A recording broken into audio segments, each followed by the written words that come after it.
Here's the first step to achieve good communications. Number one, have something good to say. That's step number one. It's fairly obvious. To have something good to say, try to recall and remember and take notes, keep journal, whatever, of your experiences, because as you live your life, you're going to have something good to say. One, from your failures. Two, from your successes. You're going to have something better to say from the mistakes you've made and how you corrected it and bailed yourself out. And sometimes instead of just registering it in your head, why not commit it to paper so that it gets logged, it gets recorded, and someday you can use it for the future? Have something good to say. The key to speaking well, the key to excellent communications is preparation. Actually, all of our life is preparing. This year, preparing for the next. Those first, 8, 9 grades preparing for high school, then high school preparing for college, college and university preparing for a career to earn money, then preparing to make the investments to keep you safe and secure, build a financial wall around your family nothing can get through. Always preparing for those steps and stages in our life. That's part of the game of life. For humans, it seems like it takes us longer to prepare. After 17 years, we're not quite sure. Preparation, getting ready, sometimes seems so laborious. After going to grade 1, now you got to go to grade 2. After grade 2, it's grade 3. Will it never end? Come on, one more grade, grade 4, and then 5. Wow, seems like it takes us forever to finally get ready. To design a life and get married and have a family and a career and fortune and future. But it takes preparation. Now, to communicate well, here's some good words to prepare for communication. Number one, interest. Just keep your interest alive in people and places. That's why, a big share of my job takes me around the world, countries all around the world, from Africa to Asia, to South America, to Australia, to Russia, to the Far East, Israel. The last time I was in Israel, there was some kind of an alert. We were all on the airplane. We all had to get off the airplane. They took off all of our luggage, and each one of us had to go identify our piece of luggage and put it back on the airplane, and then we took off. Wow. Taking what? No chances. If you'll develop an interest in all of that, when it's right side up and when it's upside down, take a keen interest in the politics of the day and the speeches and all that's happening that gives you good stuff to debate and decide. Where do you stand on the major issues, not only the political issues, but the major life issues? Be that interested in life and people. So underline the word life and people. That's the whole study. Study life in all of its twists and turns. Study people in all of their variety. In being in an enterprise that, where you have to employ people, get people to work with you, that's a challenge. Different ages, different opinions, different personalities, different temperaments. Here's one of the skills I learned that paid me big money. Getting people to work together. And see, if they're all different and a whole variety, how do you get them all to work together? I'm telling you, it's not easy. It is a challenge, organizing, getting people to work together. But the paycheck, it's unbelievable. Now, if you're working with independent people, then it really is challenging. I promise you, a paycheck like you cannot believe. Here's what's interesting about people. The ones who should do it the most are inclined the least. How come they can't see it? I don't know. I can see it. They can't see it. Maybe right now they're not supposed to see it. That's the best I said. Sometimes you just got to take the easier way out. I don't know. That's an easier way out than to try to explain it all. That's just the way it is. Somebody you thought was going to stay, they leave. Here's what you have to learn to say. Isn't that interesting? Wow. And somebody that you thought was going to leave, what? They stay, and you say, I wouldn't have thought that in 100 years. There's a surprise a day waiting for you, working with people.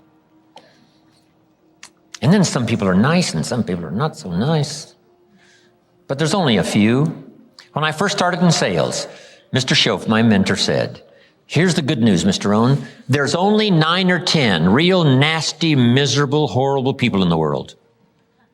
That's what he said. Now, he said, they move around a lot. You're liable to get one once in a while. But when you do, you just say, hey, there's only 9 more like you. I can handle that the rest of my life. So that was really good. And then sometimes you got to try a little wit and a little humor. That helps. When I first started traveling with Mark Hughes in Herbalife 21 years ago, one of my friends said to me, I heard some people died using that product. And I said, not that many. Now, it was a silly comment that he made, so I had to think up a silly answer. You can't give an honest answer, a good answer to a silly comment. I said, I understand as long as the deaths are under 100 a month, they get to keep selling the product. If the numbers go over 100, they have to come in for a review. Now, that was all silly nonsense, but he deserved it, right? His silly comment. I don't know, use a little humor.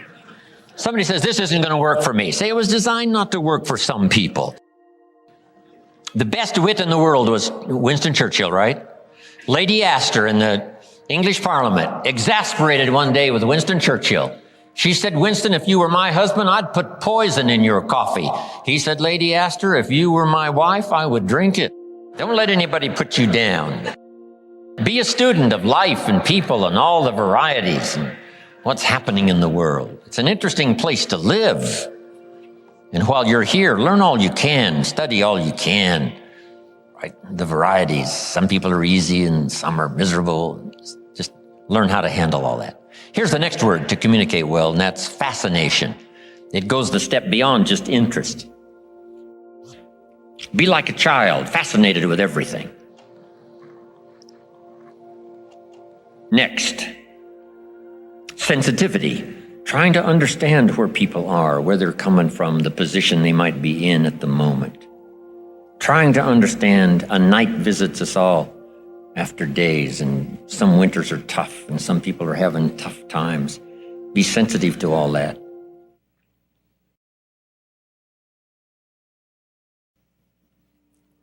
Next is simply knowledge. Just gather every idea you can that makes you a better communicator. Now we must learn to say it well. Once you've got something, now you can't mumble.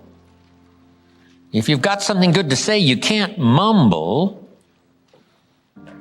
right? It's got to be clear, or no matter how good the message is that you've got to deliver, how good the instructions, how good the ideas, no matter how good they are, if you don't deliver them well, now the power is lost and the opportunity is lost.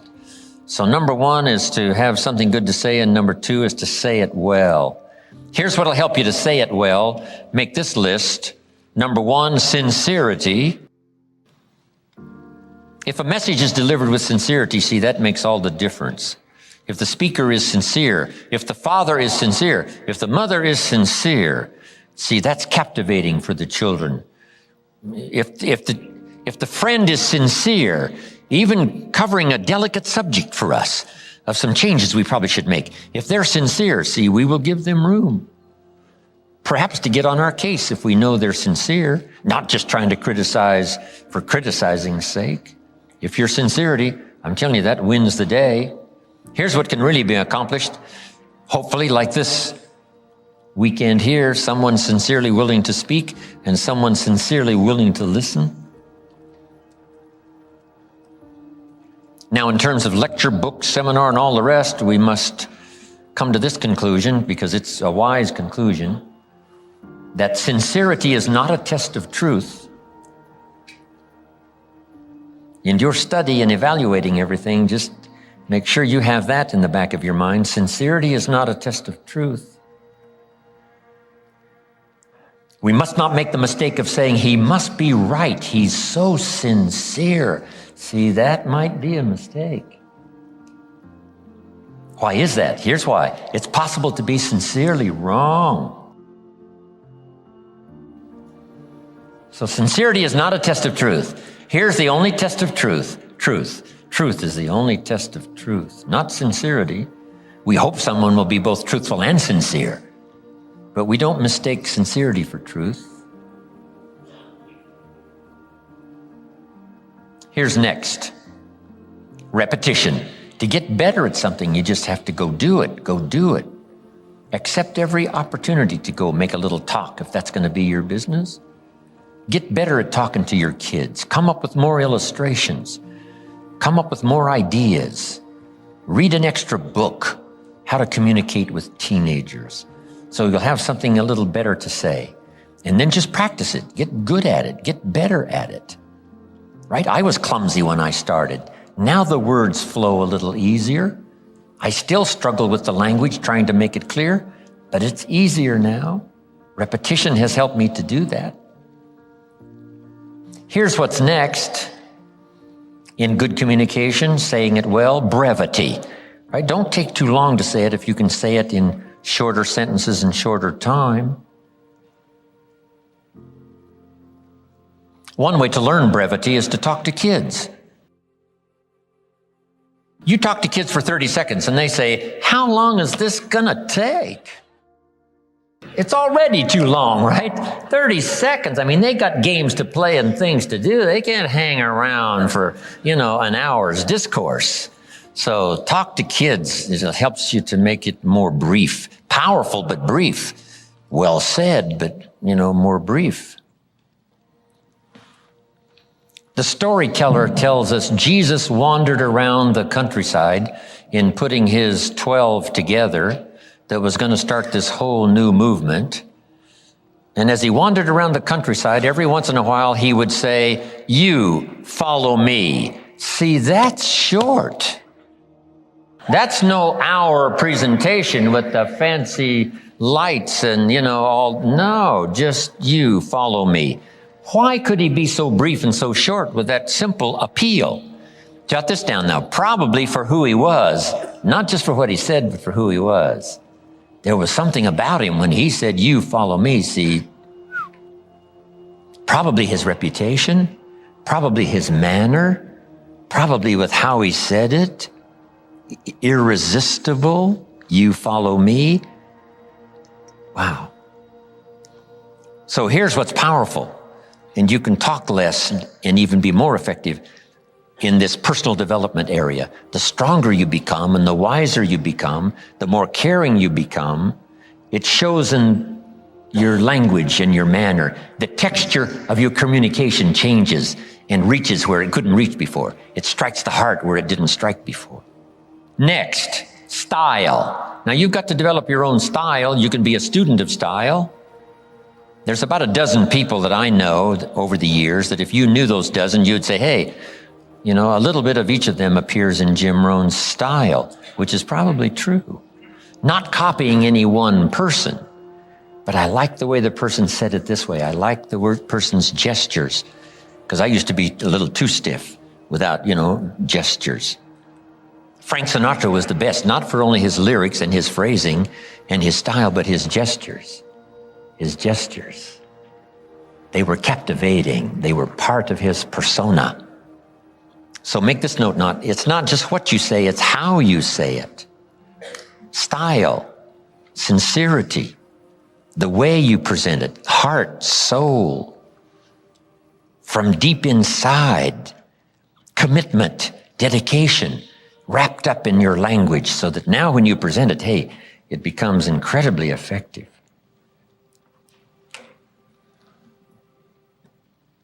Next is vocabulary.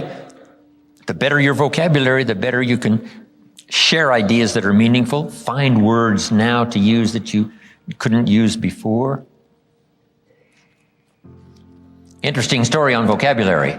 Some friends of mine took a survey among prisoners many, many years ago. Some rehabilitation program they were working on for prisoners. They weren't looking for this, but here's what they found. there's definitely a connection between vocabulary and behavior. And here's what they discovered. The more limited the vocabulary, the more tendency to poor behavior. Isn't that interesting? And when you think about it for a while, you can say, well, I can see where that would be. If you were very limited in your ability to comprehend because you had such a small vocabulary, that no matter what someone said, it would still be confusing. No matter what they said, it still might not make sense. They said it clear, but you couldn't see it. And sometimes that's because the vocabulary is so limited that it doesn't have the ability to register the scene on the screen of your consciousness. What if you could only see the world through this little tiny hole? You would be inclined to say, the world is like this. And all of us would say, no, the world is like this. This person would say, no, it's like this. How come they keep insisting the world is like this? Because that's all they can see. They're limited in the scope of their ability to widen their perception about life and what's going on and what's happening simply because they don't have the vocabulary to understand. So they started working on vocabulary. And immediately, behavior started to change. Being able to see, being able to comprehend. Oh, now I see. Oh, now I understand the reason why. And as your education increases, that should be one of the major purposes for education, is to help you see things you couldn't see before. Comprehend what you couldn't comprehend before. See a future you couldn't see before. See beyond tomorrow you couldn't see before. See, that's a gift. Vocabulary. So keep working on your vocabulary. Now here's another reason. Only with our present vocabulary can we express what's going on in our head, what's going on in our heart. You can't express beyond your present vocabulary. What if it's very limited? Then your ability to express what you think, express how you feel, is limited. So by a very restricted vocabulary, if you can't understand very well, and if you can't express very well, then your world becomes very, very small, and you only need a place 8 by 10 to live.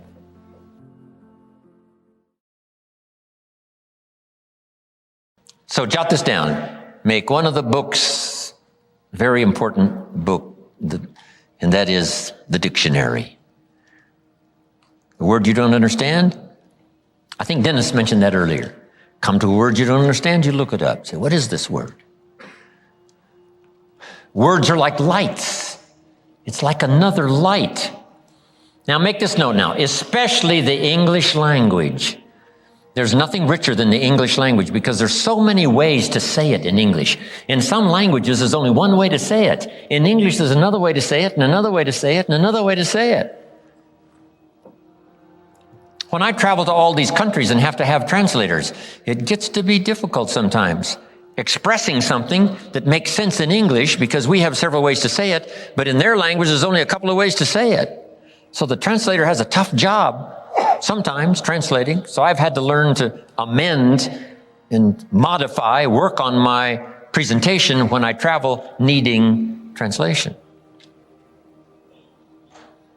When I first went to Japan, I said to my audience, he was all bent out of shape.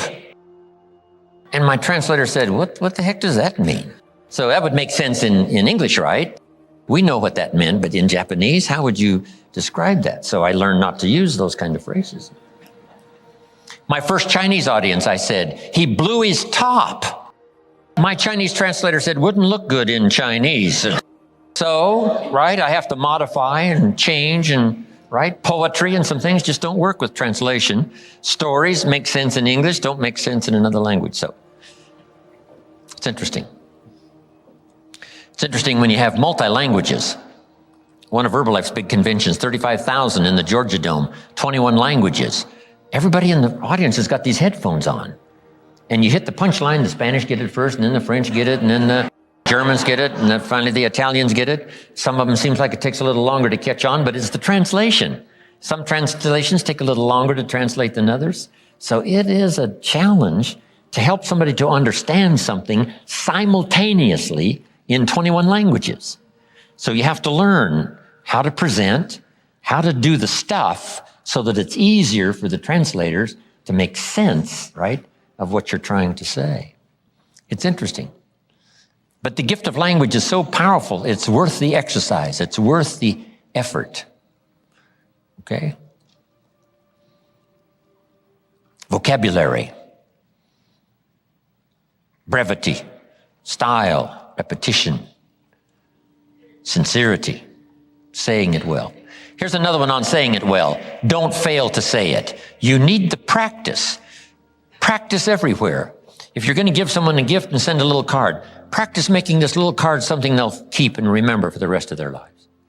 Not ordinary, extraordinary. Not like everyone else, different than everyone else. It's the practice of using your gift of saying things another way until a light turns on, another way that expresses something heartfelt that the standard ordinary language wouldn't express, couldn't reach, couldn't paint these mental pictures. It's okay to give flowers, but don't let flowers do all your talking. Flowers have a limited vocabulary. Guess what flowers say? You remembered. That's about all they say.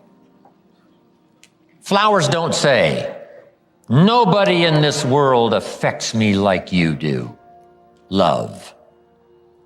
See, flowers talk, but they don't say that. That you got to put in the little card. Nobody in this world affects me like you do. Love. And then you sign it. And see, long after the flowers are gone, somebody's going to keep the words. The words are more powerful than the flowers. So don't let flowers do all your talking. See if you can't choose the words that are meaningful, words that are unique. And the more you do this, practicing every little occasion to say something well, every little occasion to say something well, whether it's a little talk to the family gathering, or whether it's training, or whether it's inspiring, or a little class on Sunday morning, whatever it is, keep improving, find a new way to say it, a new illustration, a new story. You'll get better.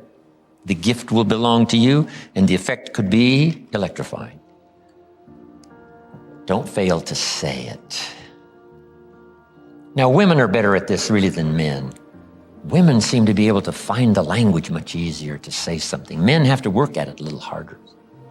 So come on, men, let's work at this thing a little harder. See if we can't say something meaningful that's, not just standard, ordinary. That's okay, right? But just think of ways. When my wife Judy and I parted ways, wow, that was a unique experience. I wrote this little note. Dear Judy, as often as the night comes, so does my sadness. As constant as the day arrives, so is my love for you. I wish for you and I wish the best for you, and I understand that dilemma. My life is here where you touched me. If ever you would call, I would be there to be touched again. It wasn't very long. It was just a few words, but I tried to express what was going on in my heart and soul at the moment. So I'm asking you, don't fail to say it. Here's an expression we've heard. Words are no substitute for action. That's true. Let me give you another one. Action is no substitute for words. It's okay to do, but you've also got to say. Express it, as clumsy as it might be to start. Start a better program of better communication, saying it better.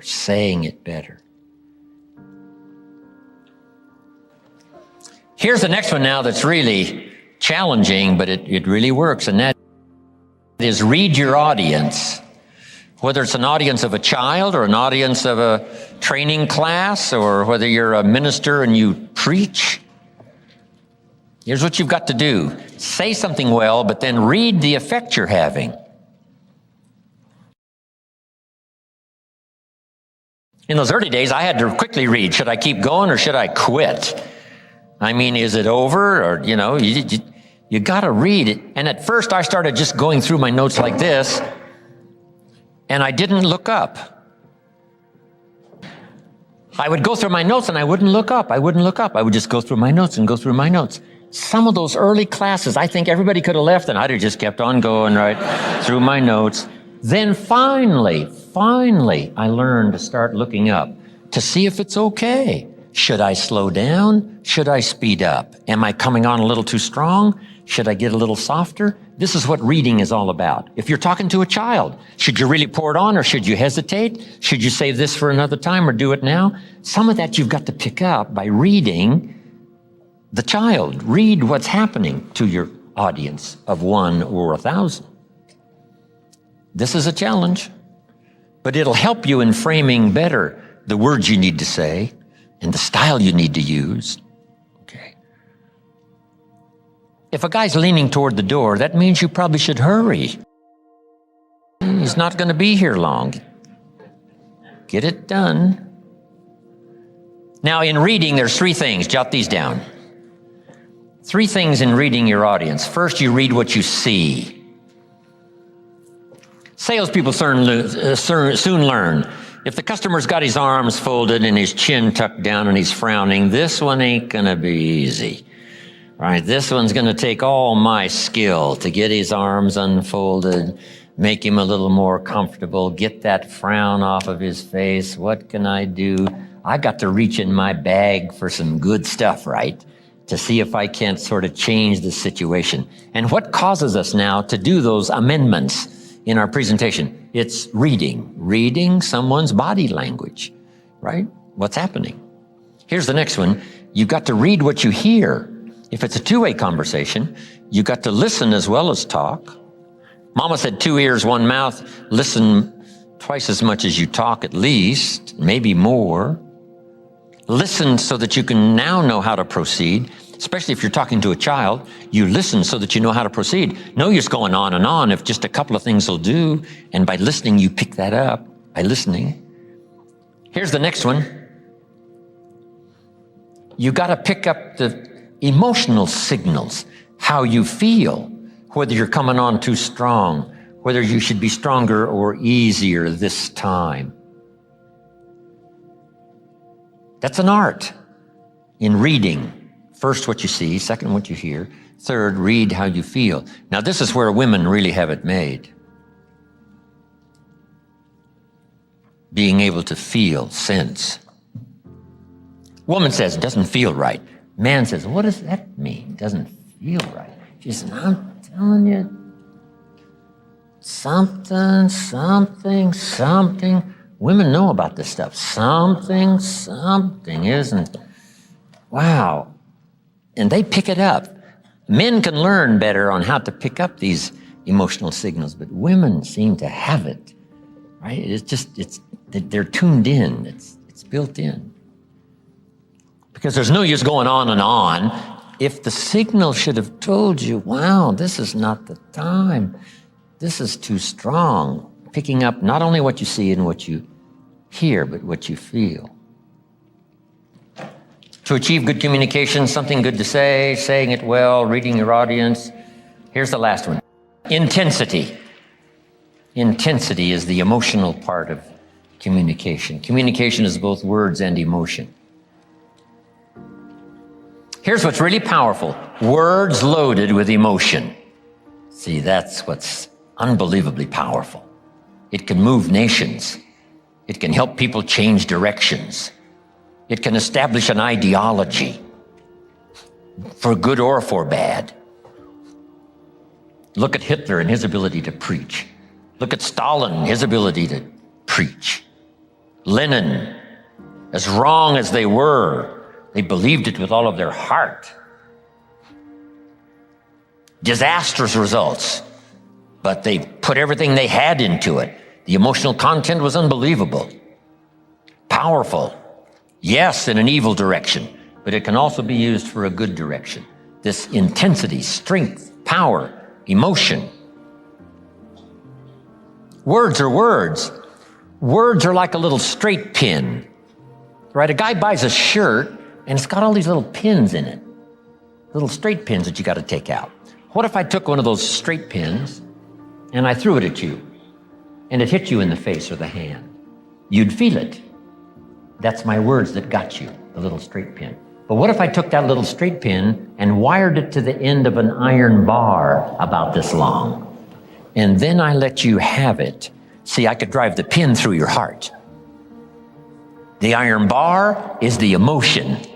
The pin is the words. Now here's the craft. And conversation is a craft.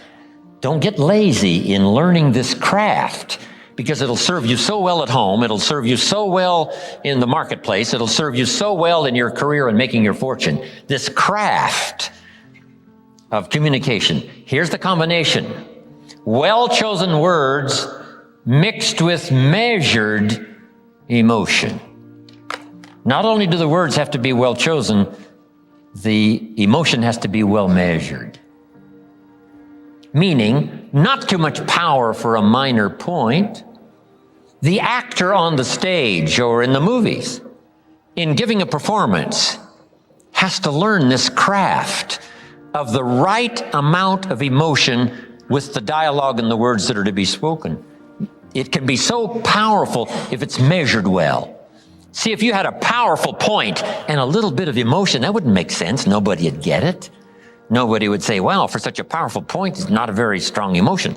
So then you can't come on too strong with some minor point. You know, sometimes kids have a legitimate objection. They say, you're making too big a deal. And sometimes parents have a tendency to do that, to make a big deal out of a little bitty deal. So here's the key. Make a big deal out of a big deal, and then smaller emotional content on a little minor deal. That's an art. That's a craft. If you talk to somebody, this is too close. This is too close. Give them a little more room. Adjust your style to fit the occasion and the emotional content so that it works, so that it makes sense. That when you burst on the scene, it's called for. The point is called for, that much emotion. This is a craft. Don't get lazy here. And the reason I ask you not to get lazy here is because the payoff is so great. Whether it's working on a job or advancing your career or at home with your family or communicating with your spouse. Whatever it is, craft your communications. Be a little more